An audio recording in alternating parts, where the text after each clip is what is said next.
We live? We're live. We're live. Ladies and gentlemen, Jerome Maldonado, and welcome to Real Talk on Real Estate. It is Wednesday, and it's time for some real estate talk. Today is a subject that's a little controversial in regards to what we're talking about because of the different sides of how people look at things and how things are being sold. So, look, we're talking today about the Great Reset. And what is the Great Reset? Okay, I'm fumbling through my phone here because I'm looking for some notes that I took on some downloads that I want to share with you guys. And let's see, my Google Drive. Okay, so I'll just Google that stuff. Okay, so one of the big things is sharing with you guys. Oh, there they are. Okay, so look, ladies and gentlemen, the Great Reset. What is it? What they're telling us is they're telling us that the Great Reset is needed because of everything bad that's been happening economically, and it's to save the mass majority of America's rear ends from financial distress, right? So they sit back and say, okay, we're going to do this global reset to make sure that debt is taken care of, people are taken care of financially, and they're going to take care of everybody. Our federal government is going to save the world, okay? And so I want you guys, if you guys go in, I'm just going to Google Great Reset. Great Reset. Okay? So if we Google the Great Reset, and this has a lot to do with real estate, so those of you real estate gurus, you guys are going to want to cap in on this. Now look, ladies and gentlemen, the Great Reset, if you go to World Forum,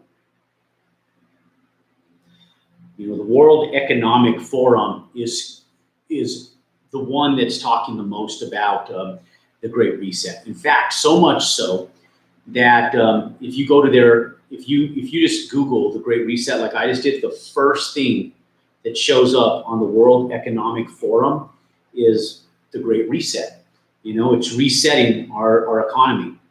And it says, there is an urgent need for global stakeholders to cooperate in simultaneously managing the direct consequences of the COVID-19 crisis to improve the state of the world.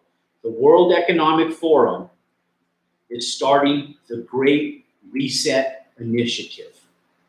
Okay, now ladies and gentlemen,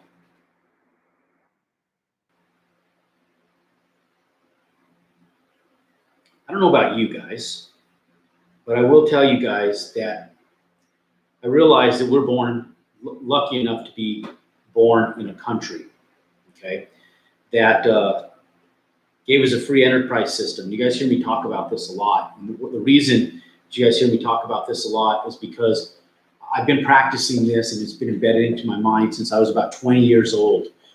Capitalism was what the United States was actually founded on, okay? So let me read you guys the definition of capitalism before we get into talking about the Great Reset, okay? Great Economic Reset. And I'm going to talk about factors involved in the Great Economic Reset. Now look, ladies and gentlemen, this is a video that needs to go out to the masses. And so what helps our analytics is if you guys give us a thumbs up so that YouTube knows that it's something that you're interested in, and then our analytics expand. So if you like the information that we're talking about here about real estate, the Great Reset, and we're talking about capitalism and entrepreneurship, then click and give us a big thumbs up. And if you haven't already, click and subscribe to our YouTube channel for content just like this and more content related to real estate investing, how to buy land, build houses, and how to take advantage of the tax incentives that our leaders in Congress have set up for us, Republican or Democrat, to take advantage of as real estate investors. So, ladies and gentlemen, capitalism, an economic and political system in which the country's trade and industry are controlled by private owners, people like you and I, private owners, people like you and I, for a profit, okay? So we control industry, trade and industry, are controlled by private owners for profit rather than by the state. okay? So capitalism, our forefathers fought for our freedom to be able to have a capitalistic country, a free enterprise system that you and I could go out in spite of governmental recommendations and go create wealth in our lives, okay? That's capitalism, okay? Now, I want you guys to understand what socialism is, because most people don't. They hear about this, right? So there's talk that we're going to have Republicans, Democrats, and then socialist parties, okay, in our voting power. Now, what is socialism? Socialism is a political and economic theory of social organization, social, multiple people, which advocate that the means of production, distribution, so manufacturing, production of goods and services, distribution, and exchange, money exchanging hands, should be owned or regulated by the community as a whole, meaning that it takes yours and my ability to be entrepreneurs and it gives it to the community as a whole. And then the community says, okay, you can charge that much for this. This is what we'll pay. This is the supply and demand. This is what we feel is fair. This is what we all feel is fair. And because we feel it's fair, it doesn't matter the supply and demand chain, doesn't matter how creative and how much hard work you've put into it, doesn't matter if you've given up your entire life, long aspirations to go out and achieve something. This is what the community feel is fair. And this is what gives the ability to weak ass people that are weaker than shit, people that have no backbone. This gives them the ability for life to be fair, okay? So understand that this is the entrepreneurs, which is only 3% of the most affluent people in the world, control 95% of the wealth. The other 97% of our population is the middle class, upper middle class, and poverty, okay? And so the people like myself, like I've worked hard, right? There's a lot of my friends have worked hard. We weren't born with silver spoons in our mouth. So, you know, I sit back and I go, wow, I slept on couches, floors. I mean, I was trying to figure out how to eat sometimes, how to put gas in my car at other times, trying to figure out how to be a good dad or a husband or just even get a girlfriend, take a girl to a movie. And I sacrificed everything, went in debt to try to make this work. And it took me years. And then finally I figured it out. And then I fought through the financial crisis in 2008. And all the good and bad decisions I've made have only affected one person, and that's me. The good and the bad. So when I made bad decisions, they affected me. When I made good decisions, they also affected me. I just thank the good Lord that the good decisions overweighed the bad decisions. So why does the federal government think that we need the Great Reset is my question. Is like, why is it that we need this Great Reset? You know, we're a capitalistic country, right? So, you know, research has been done. There was a gentleman by the name of Napoleon Hill, who was commissioned by Andrew Carnegie, and he went out and did a 25-year research study of what the difference is between those people who have attained financial wealth in their life and success financially compared to the average person, and how an immigrant like Andrew Carnegie could come to this country and become one of the first documented billionaires in the steel industry, and when people that were born and raised in America, the land of the free, opportunity, free enterprise system, were living month to month, paycheck to paycheck, and essentially broke, right?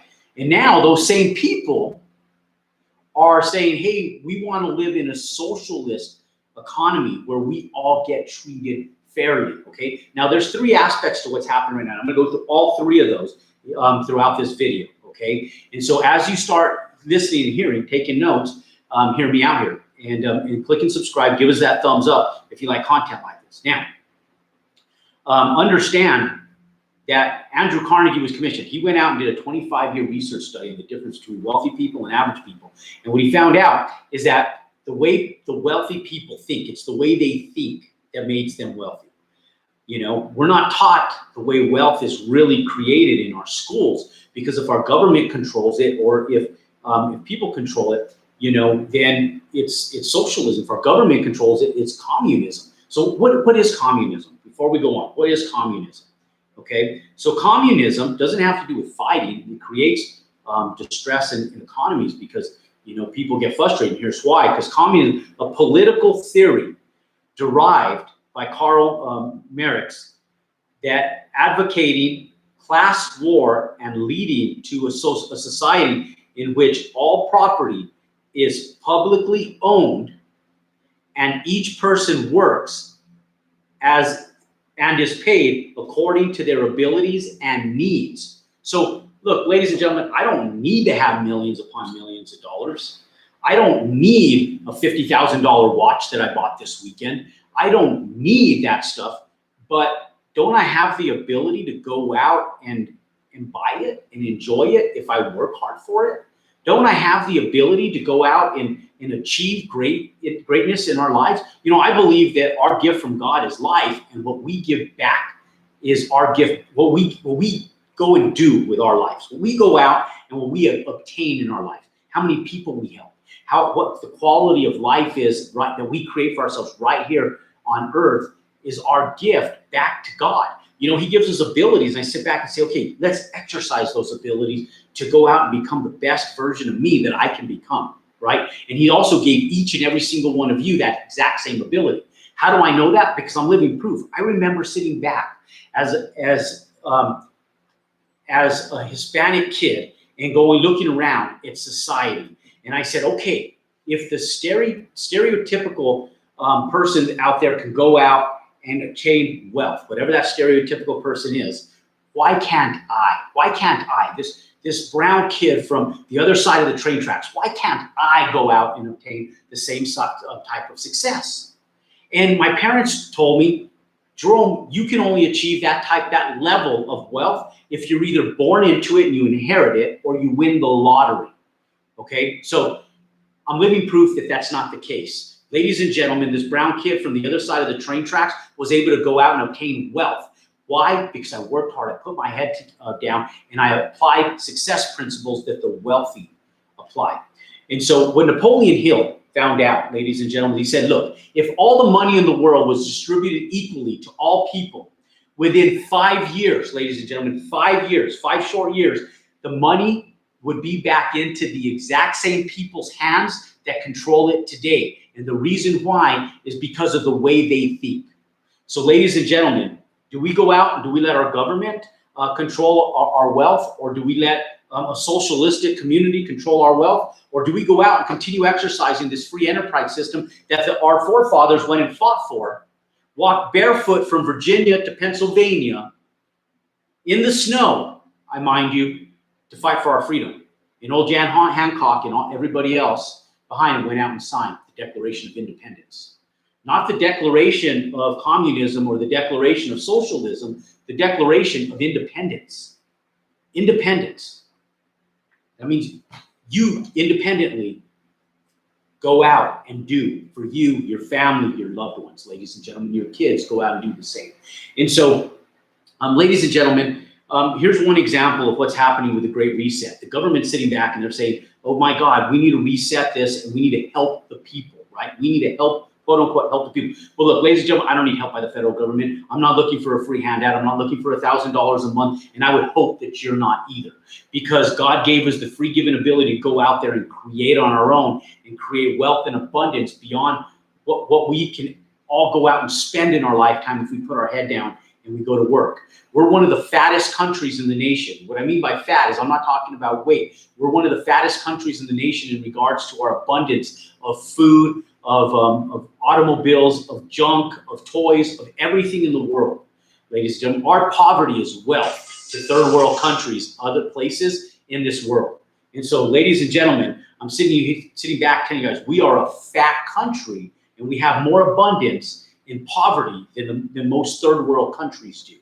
And so as I sit back and I say, okay, why would we, if we're one of the fattest countries in the world, why would we need our federal government to give us handouts? California just passed a new law. It's a guaranteed income program that California just passed, and it's looking to get passed in other states, where you get your UBIs, your universal basic income.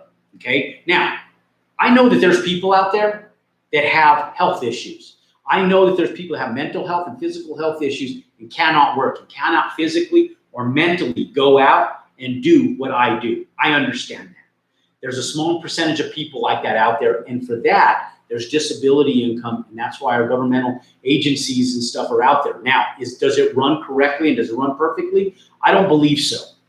Now, but do I feel that because of that, every single American deserves to have this universal basic income program where California is allocated $35 million to the residents of California, where everybody gets $1,000 a month in income, funded by taxpayers, by people like you and I, people that are going out there working our asses off to go create something, and they're trying to find more and more ways to tax the upper middle class, the middle class and the wealthy, so that we can go out and fund this money that's going to go out on this UBI, this universal basic income package, okay? This is one of the first things on their agenda to do, is to create this so that everywhere in the country we see this. Now, look, ladies and gentlemen, if you take a look at this stuff, you know, socialism and capitalism has been tried. If you take a look at the Korean War back in the 1950s, ladies and gentlemen, before 1950, there was no South Korea, no North Korea. It was just Korea, okay? Now, granted, North Korea is ran under a dictatorship, but it's still ran as a socialism government, right? And so how is North Korea doing right now compared to the rest of the world? They're living in poverty. Millions of people die each year from poverty and starvation. And then you look at South Korea, and it's in the top 10 economies worldwide. Why is that? Because South Korea practices capitalism, free enterprise, whereas North Korea is still run under a dictatorship and under socialism. So it's already been tested and tried, right? And it didn't work for Korea, but we're working on trying to do that, where we divide our country, where there's socialist and capitalist. And how do you think it's going to turn out for the U.S. American public, is my question to you. Okay, so we've already seen that happen once, and we're going out and creating that again. So for those of you guys that think that it's okay to be able to do this, well, you may want to think again and do a little bit more historical research into communism, socialism, and capitalism, and see what the best country, how the best country in the world, quote unquote, the United States of America, was created, and why we are the best world to be born in is because one of the main reasons is because we're a capitalistic country, where people, individuals like you and I, can go out and create for ourselves and create abundance for ourselves. And that's one of the reasons that we're one of the fattest countries in the world. 85% of our population is employed by small business owners, ladies and gentlemen. You know, one of the big things with the Great Reset is one of the big things on the agenda is to raise the minimum wage in America, nationwide. They want it to be in excess of $15 an hour. Why? Is that to benefit our country or the lack thereof? Well, I'll sit back and I'll tell you guys, as a multi-unit owner of Subway franchisees and one of the largest Subway franchisees in the Southwest at one point in time a few years back, I was concerned about minimum wage increases because of what we were able to afford per store and still maintain a level of respectful profitability. And I'm not talking millions. The average store made us about $70,000 a year, $50,000 a year, where we had 2 or 3 exceptional stores that made us in excess of 6 figures per year. So ladies and gentlemen, I'm talking about the average small business owner that employs 85% of our population. What does increasing the minimum wage tax do to those individuals? It puts a lot of them out of business, ladies and gentlemen. That's what it does. And so again, it's the government's way of saying, okay, because it's not going to affect Walmart, it's not going to affect Amazon, it's not going to, the world leaders, the world financial leaders are going to continue getting wealthier. And so all it does in a socialistic economy is the money gets shadowed to the large wealth, the large wealthy people, and then all the nominal self-business owners that are making a living and employing the mass majority of people like you and I out there can't afford it. So what happens to them? They go out of business. And it's another way of governmental power going to the financial elite, ladies and gentlemen. So this is another thing on their big agenda. And so as a small business owner my whole life, now we're moving out of the small business owner sector and moving into the large business owner sector. But I'm sitting back advocating for the small business owners because that's where I came from. Not only is that where I really came from is from where everybody else, where 97% of our population come from, and that's the working class individuals. That's where my mom and dad came from. That's where my grandma and grandpa came from. That's where my grandpa, my great grandma and grandpa, and all of them came from. And so, ladies and gentlemen, I wasn't born into a household of capitalistic entrepreneurs. I was born into a household of workers, hard workers. I became an entrepreneur. And so I'm advocating for the average American, saying, have you really stopped to think about what the Great Reset really, truly is? Now, you may want to download this video because, you know, it's a very controversial video, not knowing if it's going to get banned, because YouTube bans controversial videos that that attack and offend our governmental agencies. And so you may want to download it. It may disappear off the internet at some point in time. But click and subscribe, give us a thumbs up, and let me know that you guys like the content that we're talking about right now today. Second thing on the agenda is the CDC ban on evictions. Okay, this is just a second example, okay, of what's happening in our migration towards a socialism economy in the Great Reset. Okay, the CDC's ban on eviction. Okay, more governmental control. You know, they sit back and they're halting evictions. So people like myself and like yourselves who are real estate investors, we go out and we work our tails off to buy rental homes, right? Just a nominal rental home. And the government sits back and says, hey, you can't evict them. Doesn't matter if you have a mortgage. You can't evict these people because we're doing it out of respect for the restructuring that needs to happen because of the national pandemic. And so because of this pandemic and because of COVID and everything that happened, we call it a state of emergency. And now we're going to tell you that you cannot evict these people. And a lot of these people, ladies and gentlemen, so we sit back, we're going through the second variance, okay? And it's bad, right? There's people that are dying. So I'm not going to sit here and disagree and disregard the fact that the second variance is bad. I'm just talking about the economic effects of COVID, right? Over the health effects. Health effects are bad, hands down, no doubt about it. I'm not going to argue that.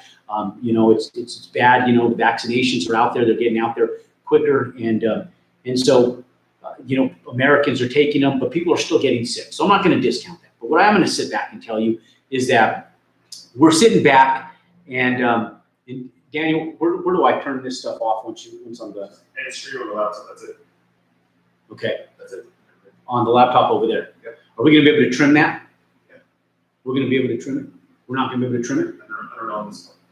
Okay, we won't be able to trim it, will we? So we'll just have to just go through. Okay. You don't have a few more minutes here? Go. Okay. So, okay. So the CDC's ban on evictions. Okay, there's a second thing that's happening here. And so I just sit back and say, okay, look, as an entrepreneur, I should be able to go in and be able to charge rent to people. And look, you look back and you sit and you go, look, you go to states like democratic states like Chicago, or you go to other states, even like here in New Mexico. We just got a mask mandate back again a couple of weeks ago. We could get up and we can go into any healthcare facility, grocery store, any movie theater, any place we wanted to go without a mask on, and it was okay. But now today we're sitting back going, okay, you can't do that anymore. And so we're able to facilitate business, but yet people still, over the last 6 months, even though things have opened up, still don't have to pay the rent. So I sit back and I have a problem with that, going, you know what, we've worked hard. People should pay their rent, you know, so that we can get back our economy going back the way it was. Third thing is our national housing crisis. Now, ladies and gentlemen, we sit back and we say there's an affordable housing crisis nationwide. Now, the pandemic didn't help it. It made it worse. There was a housing crisis pre-pandemic. Now it's even worse because there's a lack of housing availability out there, and we need over 6.8 million homes nationwide.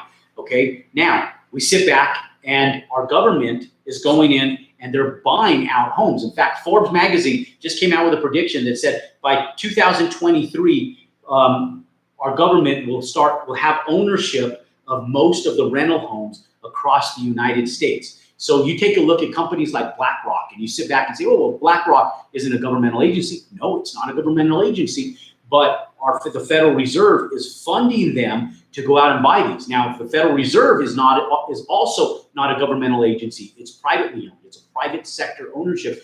And it's owned by shareholders. Well, who are those shareholders? Those shareholders are mass majority owned by the central banking system. the large banking system that our country is ran by.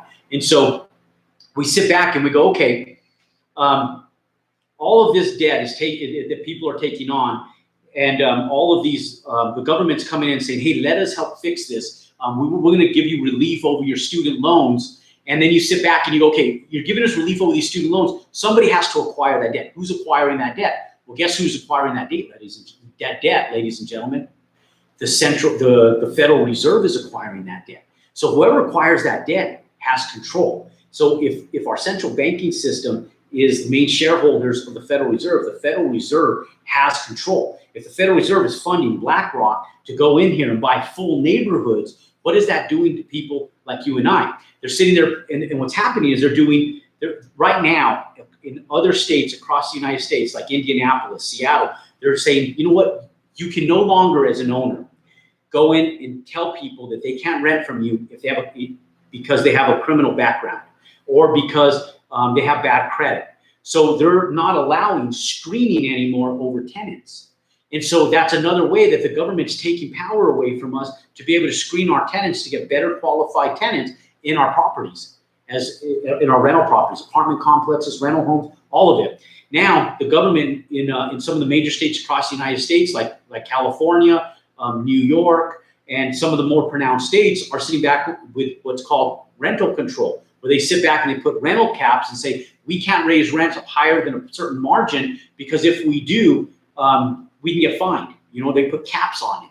And so, ladies and gentlemen, now they're telling us that we can't go out as entrepreneurs and business owners and investors and set market caps on what the market can bear, but we're going to keep it fair market. Again, another way for socialism, right? A community-based economic system where the community depicts what we can charge and what we can pay, what we can charge people and what they're willing to pay us back. And so, ladies and gentlemen, we have all of this happening across our governmental agencies. And right now, we're sitting back saying, okay, let's go after this. And they're promoting it, going, yes, we're going to go out and we're going to create the Great Reset. So, ladies and gentlemen, I just sit here and I give you 3 examples of the Great Reset and what's happening. And if you guys look at all of my other content that revolves around my station, my YouTube station, and all my content on social media, you'll sit back and go, everything has to do with how to go out and generate capital, buy land, build houses, because one of the most lucrative ways to make the largest amount of capital that I've found in the real estate industry, the quickest, where you can go out and deploy that with tax incentives that our federal government's put together that they're also reducing now and trying to put, they're trying to barricade us in and try to reduce those tax benefits as well, where we can deploy that with tax incentives, depreciate it, and buy multiple unit real estate like multifamily, like rental properties and stuff like that, where we can deploy our capital in there, depreciate it, pay less in taxes, if any taxes at all, and then have passive residual income for the rest of our lives. Now, if the debt that the central banking system it regulates to us costs us more than we can charge in rent, they take more control of our appreciation of real estate over the course of time, and our federal government takes control of it. What happens to people like you and I? Now, what Forbes was saying is that, look, you know, nationalization is happening in the housing industry, okay? Go in and just Google what nationalization is. And what they say is where the federal government can come in and take control over the nation, but based on a premise, okay? A premise where there's a crisis, a state of emergency. And so they're using the pandemic as that quote unquote state of emergency as an excuse for the state of emergency to go in and take all of that housing under control. And by 2023, have the mass majority interest of the rental market in the single family housing sector, or by third party agencies like BlackRock, where they're going in and buying subdivisions and then control our rents and control what we do as entrepreneurs and business owners. So ladies and gentlemen, I bring this out to you guys as awareness, to increase awareness as to where we are, where we're going, and what's happening in reality right around us. If you don't believe what I have to say, go do the research yourself. It's all out there. It's all public knowledge. Where did I get the research? Where did I get the information? From the exact same place that you're going to get it as well if you just Google it. You have to look a little in depth, because right now, when you go in and you Google the Great Reset, and you go in and look at this stuff, you'll find that that our federal government is showing the Great Reset is this great, incredible thing to restructure. And so where people own nothing, this is what they quote it as, where people in America own nothing and live freely and live happily. Okay, so this whole idea that you're a minimalist, you own nothing, and you live freely. Ladies and gentlemen, Jerome Maldonado. If you like our content, click below, subscribe to our YouTube channel, and give us a big fat thumbs up. I appreciate you guys watching, and I look forward to sharing more content in real estate development industry with you. Go out and compound your success.